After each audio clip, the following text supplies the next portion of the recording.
Assalamualaikum. Welcome to my YouTube channel. Hope so you all will be fine. Today's topic is DNA as a heredity material. Let's start heredity material. DNA क्या है? DNA हमारे पास nucleic acid में दो main components हैं, proteins और DNA. इनमें से main component जो है वो डीएनए है, जो कि हेरिडिटी मटेरियल के तौर पे भी काम करता है. अब हेरिडिटी मटेरियल क्या है? ऐसा मटेरियल जिसके अंदर हमारी सारी की सारी जेनेटिक इन्फॉर्मेशन स्टोर होती है. इसके अलावा जितने भी जेनेटिक प्रोसेसेस हैं वो हमारे डीएनए के थ्रू हो रहे हैं, जैसा कि transfer of information from one cell to another, transformation और प्रोटीन सिंथेसिस के लिए जो भी कॉन्सेप्ट्स हैं, जितना भी हमारे पास इंफॉर्मेशन है वो सारी डीएनए में स्टोर है. अब डीएनए एक हेरिडिटी मटेरियल है. ये कैसे प्रूव हुआ? क्योंकि न्यूक्लिक एसिड में से हमारे पास 3 कंपोनेंट्स है, डीएनए और प्रोटीन्स और थोड़ी सी अमाउंट में आरएनए भी. अब जो प्रोटीन और आरएनए है वो क्यों हेरिडिटी मटेरियल नहीं हो सकते? इसके लिए डिफरेंट एक्सपेरिमेंट्स किए गए और एट लास्ट ये प्रूव कर दिया गया कि डीएनए ही हेरिडिटी मटेरियल है. Let us start first experiment. इसके लिए जो सबसे पहला एक्सपेरिमेंट किया गया that was perform by Frederick Miescher. Frederick Miescher actually एक साइंटिस्ट था जो कि काम कर रहा था स्ट्रेप्टोकोकस निमोनिया बैक्टीरिया के ऊपर. जो स्ट्रेप्टोकोकस निमोनिया बैक्टीरिया क्या है? कैसा पैथोजेनिक बैक्टीरिया है जो कि डिजीज़ कॉज करवाता है और निमोनिया कॉज करवा देता है. ये एक्सपेरिमेंट कर रहे थे माइस के ऊपर. इसने माइस के ऊपर एक्सपेरिमेंट किया. इस बैक्टीरिया के एक्चुअली में 2 तरह के स्ट्रेन्स थे. इनमें से दो स्ट्रेन थे, जिनमें से एक जो था वो था आर स्ट्रेन और दूसरा जो था एस स्ट्रेन. व्हाट हैपन, जो आर स्ट्रेन था वो stands for rough strain and S strain stands for smooth strain. अब ये आर और एस स्ट्रेन्स क्या करते थे? जो आर स्ट्रेन था इसके पास जो था इसके ऊपर एक प्रोटीन कोड प्रेजेंट नहीं होता था और जो एस स्ट्रेन था उसके ऊपर प्रोटीन कोड प्रेजेंट था. जब इसने एक्सपेरिमेंट किया तो इसको लगा कि जो एस वाले जिसके पास प्रोटीन कोड प्रेजेंट है, जो स्मूथ बैक्टीरिया है, ये पैथोजेनिक है. तो इसने कहा कि जो ये प्रोटीन का कोड इसके ऊपर प्रेजेंट है, जो कि डीएनए और प्रोटीन दोनों से मिलकर बना है, उसका कॉन्सेप्ट ये बना कि इस प्रोटीन कोड की वजह से जो ट्रांसफॉर्मेशन हो रही है, जेनेटिक इन्फॉर्मेशन ट्रांसफ़र हो रही है एक सेल से दूसरे सेल में. और उसके बाद एक और कॉन्सेप्ट ये था कि जो रफ था जिससे प्रोटीन कोड रिमूव कर लिया गया या जिस चेन में ऑलरेडी प्रोटीन कोड प्रेजेंट नहीं था, उसकी वजह से डिजीज़ कॉज नहीं हो रही थी.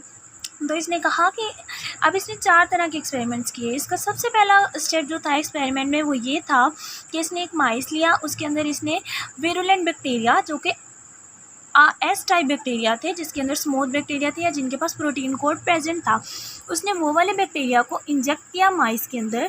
अब इसके इंजेक्ट करने से हुआ क्या कि जो माइस था उसकी डेथ हो गई. तो इसने कहा कि दीज आर दी विरुलेंट और पैथोजेनिक बैक्टीरिया और इनकी वजह से माइस की डेथ हो रही है, उनमें डिजीज़ कॉज हो रही है.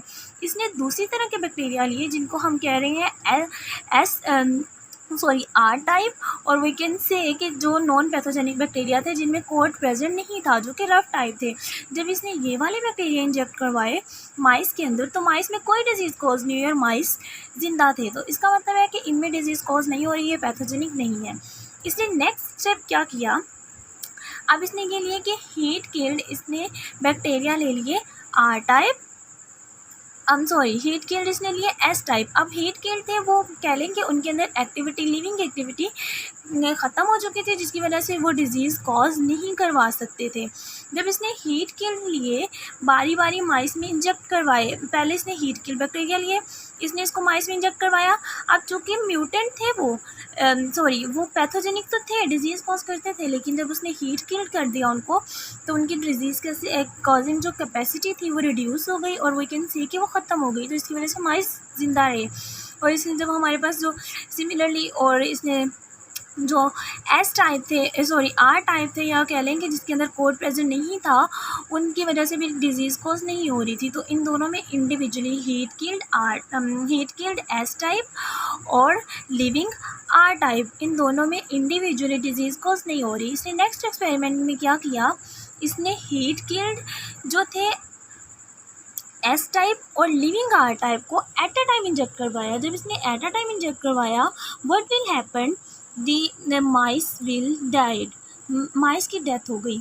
इसने माइस की डेथ हो गई, जिससे ये पता चला कि जो माइस है उसमें जो डिजीज़ है there was anything in process, जिसकी वजह से क्या हो रहा है कि जो हमारे पास बैक्टीरिया एस टाइप जिसके अंदर प्रोटीन कोड प्रेजेंट है लेकिन वो हीट किल्ड है। उन्होंने क्या किया, अपना जो प्रोटीन कोड था जो कि डिजीज़ कॉज करवा रहा था, जो कि पैथोजेनिक था, वो उन्होंने ट्रांसफ़र कर दिया एस टाइप बैक्टीरिया के अंदर, जिसकी वजह से उसके अंदर भी डिजीज़ कॉजिंग कैपेसिटी आ गई और उसकी वजह से जो माइस था उसकी डेथ भी हो गई। तो इसने इसके रिज़ल्ट्स क्या निकाले अपने एक्सपेरिमेंट्स के, ये उसका एक्सपेरिमेंट था जिसमें उसने क्या किया कि जो ये हमारे पास इसने हीट किल्ड लिए आर टाइप एस टाइप जिसमें हमारे पास कॉड प्रेजेंट था, और ये इसने लिए हमारे पास स्मूथ जिसमें हमारे पास कॉड प्रेजेंट नहीं था लेकिन ये लिविंग थे। हुआ क्या कि माइस की डेथ हो गई जब इसने इन दोनों को इकट्ठे इंजेक्ट करवाया।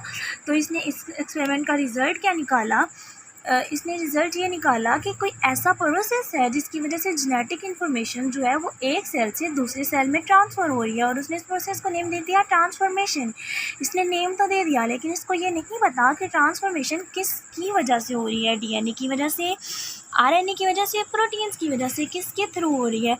ये एक्सपेरिमेंट ये इसको नहीं पता था, लेकिन इसको ये पता चल गया कि जेनेटिक इन्फॉर्मेशन न्यूक्लिक एसिड के अंदर ही स्टोर है किसी कंपोनेंट में। अब ये नहीं पता कि प्रोटीन्स में या डीएनए में। एक और एक्सपेरिमेंट किया गया, एक्सपेरिमेंट नंबर 2, ये 1944 में किया गया। इसमें हमारे पास 3 साइंटिस्ट थे, एवेरी, मैक्लिओड एंड मैकर्टी। इन तीनों ने क्या किया, अब इन्होंने वही एक्सपेरिमेंट जो फ्रेडरिक वाइस्टीन ने किया था, इन्होंने उसके एक्सपेरिमेंट को रिपीट किया। इन्होंने सिंपली वही मटेरियल जो उन्होंने लिया था, डेड वीरुलेंट और लिविंग जो थे वो म्यूटेंट बैक्टीरिया लिए, और उसके बाद उन्होंने स्ट्रेप्टोकोकस निमोनिया का मिक्सचर प्रिपेयर किया, that is the dead virulent and living mutant bacteria. इन्होंने उसका मिक्सचर प्रिपेयर किया। प्रिपेयर करने के बाद इन्होंने क्या किया, फर्स्ट ऑफ ऑल इन्होंने उसके अंदर से 99.98% प्रोटीन्स को रिमूव कर दिया। कैसे रिमूव किया, इन्होंने प्रोटीन डाइजेस्टिंग एंजाइम्स यूज़ किए, और जो इन्होंने क्या किया कि जब 99.98% प्रोटीन्स रिमूव की, मीन के वी कैन सी कि इन्होंने टोटल प्रोटीन्स रिमूव कर दी, और रिजल्ट्स चेक किए तो ट्रांसफॉर्मेशन अभी भी हो रही थी। इसका मतलब ये हुआ कि प्रोटीन्स की वजह से ट्रांसफॉर्मेशन नहीं हो रही। फिर इन्होंने क्या किया, इन्होंने दूसरा एक्सपेरिमेंट किया जिसमें इन्होंने आरएनए डाइजेस्टिंग एंजाइम्स यूज़ किए। अब जब इन्होंने आरएनए डाइजेस्टिंग एंजाइम्स यूज़ किए तो आरएनए को टोटली ख़त्म कर दिया, लेकिन transformation is still present, transformation अभी भी हो रही थी। लास्ट में इन्होंने क्या किया, डीएनए डाइजेस्टिंग एंजाइम्स यूज़ किए। जब इन्होंने डीएनए डाइजेस्टिंग एंजाइम किए तो ट्रांसफॉर्मेशन एक्टिविटी डिस्टर्ब हो गई, ट्रांसफॉर्मेशन नहीं हुई और बैक्टीरिया में डिजीज़ कॉज भी नहीं हुई। तो इनके एक्सपेरिमेंट से क्लियरली के बाद प्रूव हो गई कि जो हमारे पास ट्रांसफॉर्मिंग एक्टिविटी है वो डीएनए की वजह से हो रही है, प्रोटीन्स या आरएनए की वजह से नहीं हो रही।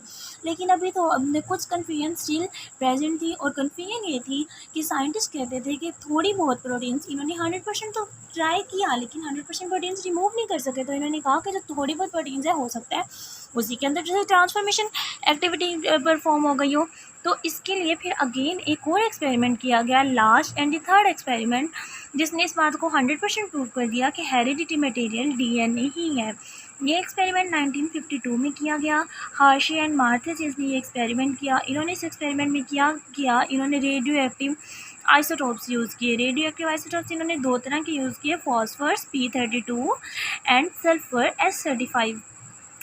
all of us know that phosphorus जो है वो प्रेजेंट होता है हमारे पास डीएनए के अंदर, एमाइनो एसिड के स्ट्रक्चर्स के अंदर न्यूक्लिक एसिड के स्ट्रक्चर्स के अंदर प्रेजेंट, और जो हमारे पास सल्फर है वो प्रेजेंट होता है प्रोटीन्स के स्ट्रक्चर के अंदर प्रेजेंट।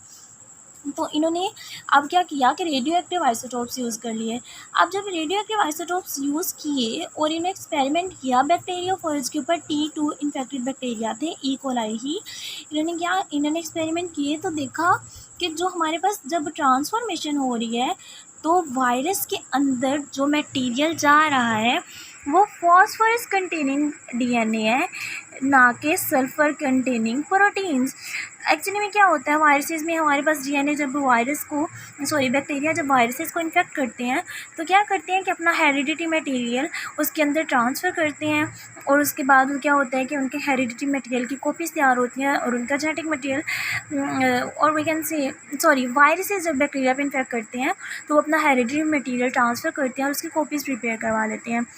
अब जब इन्होंने एक्सपेरिमेंट किया ना, फॉस्फोरस कंटेनिंग बैक्टीरिया डीएनए में प्रेजेंट थे। फॉस्फोरस कंटेनिंग जो मटेरियल था वो डीएनए में प्रेजेंट था, और जो सल्फर कंटेनिंग था वो प्रोटीन्स में प्रेजेंट था। अब जिस चीज़ ने ट्रांसफ़र होना है बैक्टीरिया के अंदर, बैक्टीरियोफेजिस में, वो बैक्टीरिया के इनर साइड पे शो होगी। रेडियो एक्टिव थे तो वो वाज़ह तौर पे प्रेजेंट हो रहे थे कि वो कहाँ पे प्रेजेंट है, और जो हमारे पास जिस चीज़ ने बाहर रहना था वो बाहर शो होनी थी रेडियो एक्टिव में। अब जो फॉस्फोरस कंटेनिंग डीएनए था वो बैक्टीरिया के अंदर से मिला, जबकि जो हमारे पास सल्फ़र कंटेनिंग प्रोटीन्स थी और प्रोटीन कोड था वो बैक्टीरिया के सरफेस से मिला या बैक्टीरिया के आउटसाइड से मिला।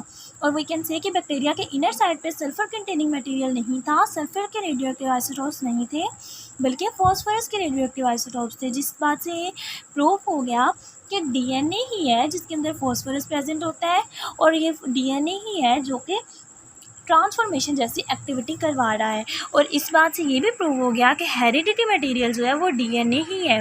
For example, this is a diagram.